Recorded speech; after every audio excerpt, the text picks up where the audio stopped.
Okay, I'm not really sure why God has put this story on my heart today, but for some reason, for the past few days, I felt the conviction to share it. I'm not sure what the purpose is. Could be a couple of things, but I'm going to tell the story anyway. What you get from it, you get from it. This story is not intended in any way to make me seem like a Samaritan or good Samaritan or whatever. It's just something that happened, something I noticed, and like I said, I'm being convicted to share it, so here we go. About 5 years ago, I had my family in Destin, Florida, on vacation. We were heading from the hotel to the beach. The road we were on was a smaller road that intersected with a highway. The highway was very busy. Not extremely busy, but pretty busy. We pulled up behind 5 or 6 other cars, and nobody was going, even though there was breaks in traffic. And you know, it's one of those things where you get irritated. You're sitting there like, come on, go, you know, that kind of thing. But eventually everybody started moving over to the turning lane and turning left around this vehicle to the front of the line. And the closer we got to it, you noticed the hazard lights were on this vehicle. Apparently this guy was having car trouble. So when we pulled up behind it, I have a pretty big heart for people in need. I'm not saying I'm, special or anything like that, or look at me, just telling you part of the story. So I get out of the car, leave it running, and walk up to the window, and it's a young white man. He looks, he's very stressed out. I said, what's the matter, man? He said, I don't know, my car died, I can't get it to start. He said, I'm on my way to my first day at my job. I just got married like last week. We only have one vehicle, we don't have a lot of money. I'm kind of freaking out here. I said, well, I'm not a mechanic. Do you have a cell phone? He's like, yeah, I got a cell phone. I can call for help. I just need to get my car off the road. Everybody's getting ticked off at me. I said, okay, let me try to push you off the road. Now, this road was at a grade probably like this. And he's parked down here trying to get on this highway. So all the cars are coming down. Problem with that is, the only place we could push the car was uphill into this parking lot in this hotel right there. I was a lot smaller back then than I am now, probably about 5'6", 190 pounds. That's a joke. But, so I got out in front of this car and started trying to push it uphill by myself, and he was steering it, trying to get it into the parking lot of the hotel. And everybody was driving by honking, a lot of expletives were yelled out. I don't know what people's problem is. Obviously, I would think you could see that the dude had trouble. And nobody was coming to help us. So I'm pushing this car uphill.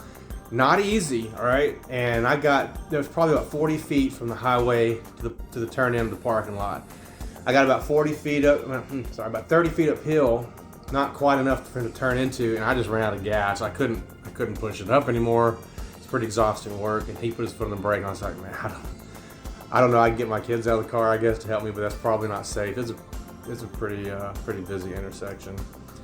Out of the corner of my eye, I see two black men walking down the street, and they were dressed pretty rough, and they're heading towards our direction, and my first thought was, well, all I need, that's all I need on top of everything else is somebody to give me more problems.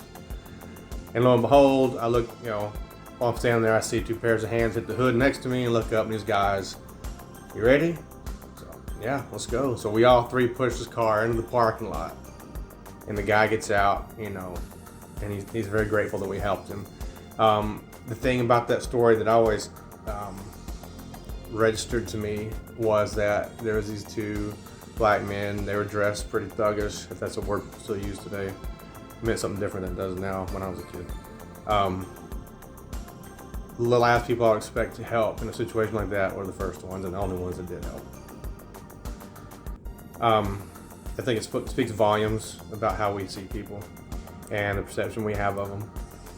God expects us to love everybody the same, despite their background, the way they're built, the way they look, anything that has to do with them, the choices they make. You're supposed to love them like you do yourself and treat them with respect. I think these 2 gentlemen who helped us in our time of need, and I say us because it was just me and the guy in the car doing it alone, those 2 gentlemen showed their love and compassion in that aspect. And all the other people driving by, they were upset. This man was having problems. Upset that the man was having trouble because he was interfering with their routine. It's crazy. crazy the way that we act. All the people driving by couldn't care less about who he was, what's going on with him. They couldn't take 5, 15 minutes to help him out. But these two men did. And that story, it pops up in my mind every now and then. What you get from it, I don't know. Maybe, the pay it forward thing. Maybe help somebody in time of need, show other people what it's like to share God's love. Or maybe don't judge people by their appearance. Or, I don't know. I don't know what you're supposed to get from that. But like I said, it was burning on my heart to share that. So that's what I'm doing. Always remember, everybody you come across has their own issues going on, and we are an issue-filled society. Everybody has problems. So before you judge them or treat them any kind of way other than as a human being like yourself, remember that. You never know when God could send an angel your way. You never know. I did not just call myself an angel. Please don't. That's not what I'm saying. That came out wrong. You guys have a great night. God bless you.